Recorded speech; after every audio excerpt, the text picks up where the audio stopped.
Gold में सुस्ती और सिल्वर में चुस्ती।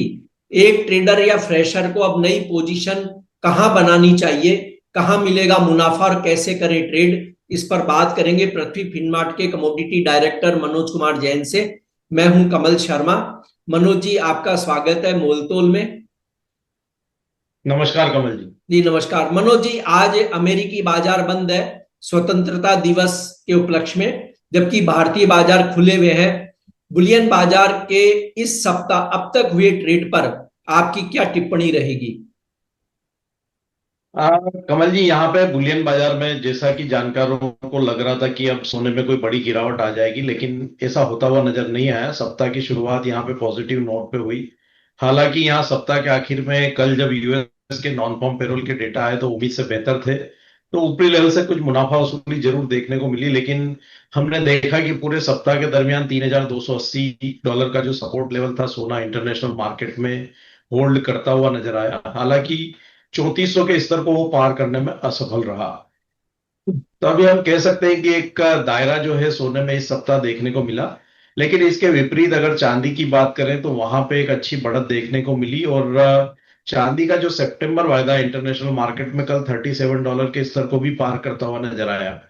भारतीय बाजारों में भी हमने 1,08,000 के स्तर के पार चांदी को निकलते हुए देखा। तो सोना एक दायरे में कारोबार करता हुआ नजर आया, लेकिन ट्रेंड वहां भी पॉजिटिव ही था। लेकिन चांदी में एक अच्छी बढ़त जो है भारतीय बाजारों में इस सप्ताह देखने को मिली है कमल जी। जी, आपने कहा कि देखिए कि सोने में उतनी मंदी नहीं दिखी, लेकिन मनोज जी हम देखें तो चारों ओर शोर है कि गोल्ड में दमखम नहीं है, चांदी में ही तेजी है। और चांदी पर फोकस करें, करना क्या चाहिए, बड़ी उलझन है खासकर फ्रेशर के लिए जो अब नई पोजीशन लेना चाहते हैं या बाजार में एंट्री करना चाहते हैं। कोई उलझन नहीं है कमल जी। मेरे हिसाब से सोने का लोग यहाँ पे चर्चा जरूर हो रही है कि सोने में सुस्ती है, बड़ी मंदी आ जाएगी, लेकिन जो सेंटिमेंट है वो बिल्कुल इसके विपरीत ही इशारा कर रहे हैं। मंदी की यहाँ पे कोई बड़ी धारणा नजर नहीं आती है। हाँ बिल्कुल, यहाँ पे 2 सालों से हम जो लगातार तेजी देख रहे थे और पिछले 5-6 सालों से जो एक बड़ा बुल रन सोने में देखने को मिला था, तो वहां पे कुछ समय के लिए विराम लग सकता है और एक कंसोलिडेशन यहाँ पे देखने को मिल सकता है। तो उस लिहाज से मेरा मानना है कि 2025 का जो तीसरा क्वार्टर है वहां पे कंसोलिडेशन सोने में देखने को मिल सकता है। लेकिन किसी भी कंडीशन में ऐसे कोई संकेत नहीं मिल रहे हैं कि सोना यहाँ पे $3,120 के जो उसके अहम सपोर्ट है उसके नीचे फिसलता हुआ नजर आएगा। तो ये जो क्वार्टर है जो जुलाई से सितंबर का, इसमें मेरा मानना है कि 3,120 और $3,500 की रेंज में कंसोलिडेशन सोना दिखा सकता है। लेकिन कोई बहुत बड़ी भारी मंदी की संभावना यहाँ नजर नहीं आती है। उसके पीछे जो मुख्य कारण जो समझ में आते हैं वो ये है कि हम देख रहे हैं कि डॉलर इंडेक्स में लगातार कमजोरी जारी है। और डॉलर इंडेक्स यहाँ पे यूरो के सामने काफी बड़ी वीकनेस दिखा रहा है। तो यूरो डॉलर के सामने मल्टी मंथ हाइस के ऊपर ट्रेड कर रहा है, और जो संकेत मिल रहे हैं उससे लग रहा है कि जो डॉलर की कमजोरी है वो इस वर्ष के आखिर तक और भी बढ़ती हुई नजर आएगी। दूसरा, हम देख रहे हैं कि यहाँ पे यूएस फेड चेयरमैन के ऊपर लगातार जो यूएस प्रेसिडेंट है उनका प्रेशर है ब्याज दरों में कटौती करने का। जी। तो देर सवेर वहां पे यूएस फेड की तरफ से ब्याज दरों में कटौती होना निश्चित है। और ये साल के आखिर तक हमारा मानना है कि 3 रेट कट जो है फेड की तरफ से आ सकते हैं। दूसरा, हम देख रहे हैं कि यूएस के जो 10 साल के बॉन्ड की दरें हैं वो लगातार यहाँ पे नीचे की तरफ आ रही है। और एक और जो सबसे बड़ा कारण है जो अब सोने की कीमतों को सपोर्ट करेगा वो ये है कि जो यूएस प्रेसिडेंट का जो सबसे जो ड्रीम हम कह सकते हैं कि बिल, जो बिग ब्यूटीफुल बिल जिसको वो कह रहे थे, वो कल वहां पे हाउस में पास हो गया है। तो अब यूएस में जिस तरह से वहां पे टैक्स में कटौती होगी तो उसका बर्डन यूएस डेट के ऊपर आएगा। और यूएस के डेट जब बढ़ेंगे तो वहां पे डॉलर की कमजोरी और भी जो है विस्तारित होती हुई नजर आएगी। तो ऐसे में हमारा मानना है कि जो सोने की सेफ हेवन डिमांड है वो बरकरार रहेगी कमल जी। और जिस तरह से जो क्षेत्रीय तनाव अभी भी दुनिया के कई देशों में जारी है वो भी यहाँ पे सोने की सेफ हेवन डिमांड को सपोर्ट करता रहेगा। डी डॉलराइजेशन का प्रोसेस भी हम देख रहे हैं। तो ऐसे जो तमाम कारण है वो सोने की कीमतों को बहुत ज्यादा नीचे आने नहीं देंगे। तो इस मतलब दुविधा में नहीं रहना चाहिए कि कोई बहुत बड़ी मंदी सोने में आ जाएगी। तो जी। मेरा मानना है कि कंसोलिडेशन यहाँ रहेगा। तो इसमें जो गिरावट आएगी वो निवेशकों के लिए एक निवेश की अपॉर्चुनिटी के रूप में ही उनको देखना चाहिए कमल जी। जी। और मनोज जी, भारतीय रुपए के संदर्भ में हम देखें तो एक ट्रेडर को आप क्या रेसिस्टेंस और सपोर्ट लेवल सुझाएंगे कि जिनको वो ध्यान में रख करके शॉर्ट टर्म में गोल्ड में ट्रेड करता रहे? शॉर्ट टर्म की अगर मैं बात करूं कमल जी, तो 94,400 एक स्ट्रॉन्ग सपोर्ट रहेगा सोने के लिए भारतीय बाजारों में। और जहां तक रेजिस्टेंस का सवाल है, तो हमारा मानना है कि 98,800 यहाँ पे रेजिस्टेंस सोने के लिए देखने को मिलेगा।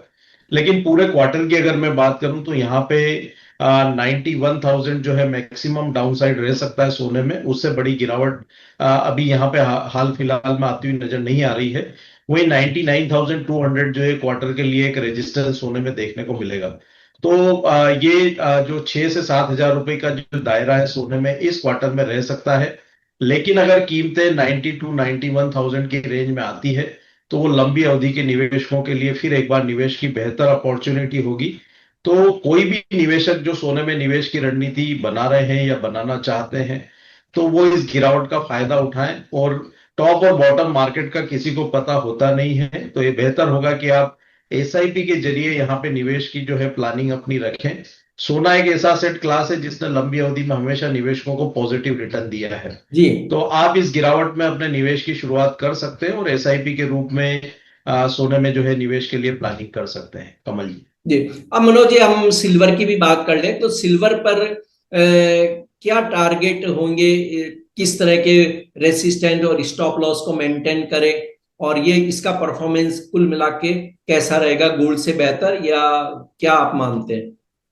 सोने के मुकाबले चांदी में अभी हम यहाँ से ज्यादा बुलिश हैं इस साल के लिए। और हम देख रहे हैं कि चांदी का जो परफॉर्मेंस है वो सोने के मुकाबले कम रहा था साल की शुरुआत से।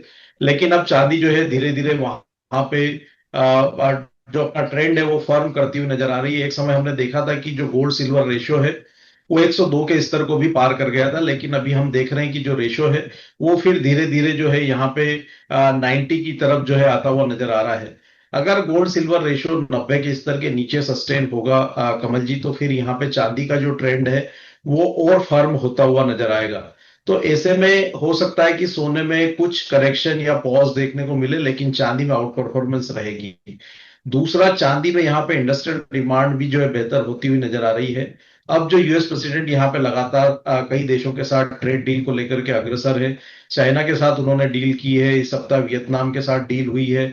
9 जुलाई को उनका जो टैरिफ का डेडलाइन जो है अप्रोच हो रहा है, तो वहां पे वो काफी सारे देशों के साथ डील के लिए चर्चा कर रहे हैं। तो ऐसे में निश्चित रूप से चांदी की जो इंडस्ट्रियल डिमांड है वो वर्ष के जो अगले जो 2 क्वार्टर है, जुलाई से सितंबर और अक्टूबर से दिसंबर पर, तो वहां निश्चित रूप से उसकी डिमांड बढ़ेगी, तो वो कीमतों को सपोर्ट करेगी। तो ऐसे में हमारा मानना है कि चांदी सोने के मुकाबले ज्यादा आउट परफॉर्मेंस दिखाएगी। वर्ष के आखिर तक इंटरनेशनल मार्केट में कीमतें $40 से $42 और भारतीय बाजारों में 1,14,000 से 1,20,000 तक के जो लक्ष्य हमने साल की शुरुआत में निर्धारित किए थे उसके ऊपर हम अभी भी कायम हैं। और साल के आखिर तक 1,20,000 तक का स्तर जो है चांदी छू सकती है।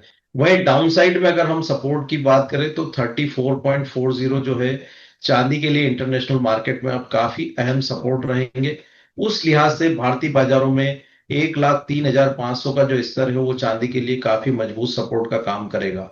तो अगर सोने में करेक्शन के चलते चांदी में अगर कोई भी डिप्स आते हैं, तो वो यहाँ पे निवेश की एक बेहतर अपॉर्चुनिटी रहेगी। और इस साल अभी भी चांदी वर्तमान स्तर से लगभग 12 से 15% तक के रिटर्न्स यहाँ पे बना करके दे सकती है निवेशकों को। तो उसके ऊपर नजर रखकर चलना चाहिए कमल जी। जी मनोज जी, अब जैसे आज सप्ताह समाप्त हो रहा है, करंट वीक, और अमेरिकी बाजार खुले हुए नहीं है। अब बाजार सोमवार को खुलेंगे, तो ऐसे में आज कारोबार के अंत में ट्रेडर्स को अपनी पोजीशन स्क्वायर ऑफ करके चलनी चाहिए, या अपनी पोजीशन बनाए रखनी चाहिए जो लॉन्ग पोजीशन हो उस पर, या क्या करें? सोने में मुनाफा वसूली की जा सकती है लॉन्ग की पोजीशन में, क्योंकि जब कल नॉन फॉर्म पेरोल के डेटा आए थे तो उसके बाद हमने एक अच्छा डीप करेक्शन देखा था। तो यहाँ पे अगले सप्ताह भी थोड़ा सा जो है सुस्ती सोने की कीमतों में रह सकती है। लेकिन चांदी में हमने एक अच्छा ब्रेकआउट देखा है और कीमतें इंटरनेशनल मार्केट में $37 के ऊपर निकलती हुई नजर आई है। तो चांदी में यहाँ पे पोजीशन को कैरी किया जा सकता है। इवन अगले सप्ताह की शुरुआत में अगर कोई करेक्शन भी आते हैं 1,06,500 या 1,06,000 की रेंज में, तो वो सितंबर वायदा में बेहतर लेवल होंगे खरीदारी के लिहाज से।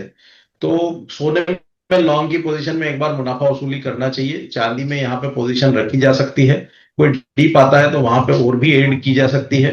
अगले सप्ताह हमारा मानना है कि चांदी की कीमतें 1,10,000 के स्तर को फिर एक बार टेस्ट जो है भारतीय बाजारों में कर सकती है, कमल जी। जी मनोज जी, आपका कोई डिस्क्लेमर?